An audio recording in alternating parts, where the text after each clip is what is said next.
Hello, I'm in the keto kitchen for Matthew's Friends, and I'm going to show you a biscuit today. Now with the ketogenic recipes, we've found that making a biscuit in the past can be a bit troublesome because they tend to be a bit fragile and break easily. So we've been trying to make one that keeps its shape better, and we found psyllium husk. Now this is what it looks like, the one that we use, and as you can see it's a lovely fine white husk, and there's more than one brand around. There's this one that I buy online from Amazon, and we're using it more and more in our recipes because it helps to bind things together. It seems to replace the gluten that's missing because we're not using a wheat flour. There is another brand, or several brands I believe, of the husk around that's been ground to a powder, and the powder is brown. Now if you come across this, it's best avoided. You can use it. It's still psyllium husk and it still does what it says, but it has the naughty habit of turning things purple. So unless you want something purple, I would avoid it. But if it's all you can get, it will still keep your biscuits together. But please try and get this nice white one, not the brown powder. So today I'm making what is my take on a ketogenic digestive biscuit, as near as I can get to it, a chocolate digestive biscuit. We put the butter in first, which is nice and soft. If you've forgotten to get it out of the fridge, then of course you can melt it a little bit in the microwave. So just, you'll see that is really very soft. This is a very small amount, this recipe. Looks a bit lost in this bowl, but don't want to make a mountain of it. Then we get the ground almonds, and in this ground almond I've put just a little tiny pinch of salt. Salt does help most recipes, but if you don't want to put salt in, then don't. You don't have to.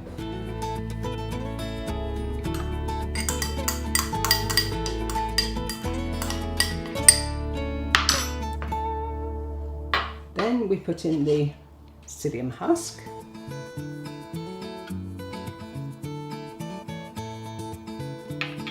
And here we have what I found makes it more like a digestive biscuit, and it's oat bran.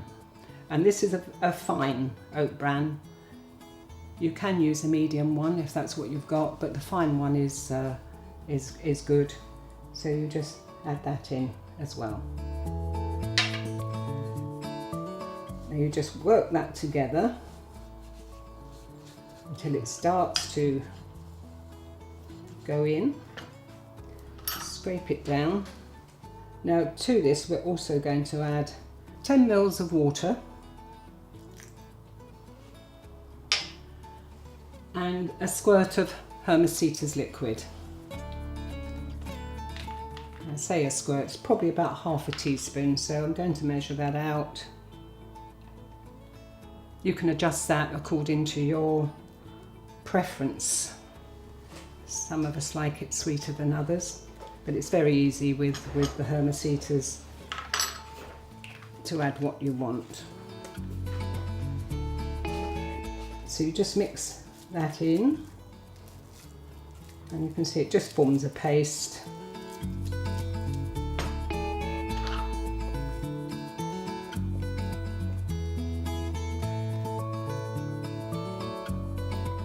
And that's ready to go into the oven. And now the choice is yours how you do this. You can just form that into a couple of large biscuits and put them on a baking tray and cook them, or smaller ones. Now I have a preference to make 9 from this, which doesn't seem possible because there's only a little bit there. But if you're giving a child a treat, then I think that 3 little ones always seems to be more acceptable than 1 larger one. So I stick with the small. And of course it's easier for you to control the carbohydrate content of the snack. And this whole recipe is 4 grams of carbs. So if you make 9, then obviously it's very, very low for each one. Now I like to use the mini muffin to get a nice round shape. And also if you do it on a baking tray, sometimes the edges are not quite even, and there's a danger of those crumbling off when you take them off the baking tray, or they get a little bit scorched. So I find that putting them in a mini muffin, it just helps to control that and you get a good shape. So let's see if I can be clever and get this divided into 9.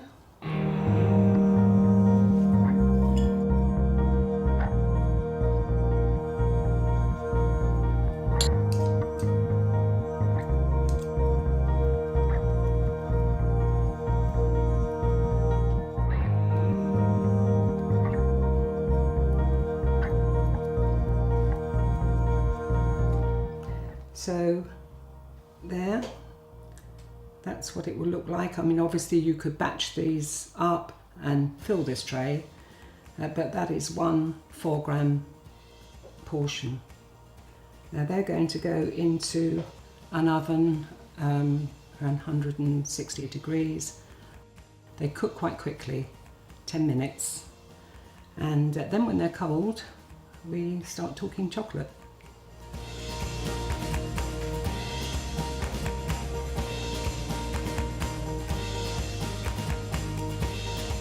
Right, so here we are. The biscuits are baked and they're cool. Well, they're cold, they must be cold. And I've melted in the microwave a little 90% cacao chocolate. That's Lindt. Now 90% of course is very low in carbohydrate. Now you can just use it like that. It is quite bitter, so some of you may like to put just a drop or 2 of the Hermesitas in to sweeten it up. And if you're looking to get a bit more fat in, you could actually put a bit of butter in it and it would still make quite a nice coating for the biscuit. So, but just for today I'm doing the pure chocolate. There, it's nice and shiny. I'll bring each biscuit to the chocolate. Drizzle it over.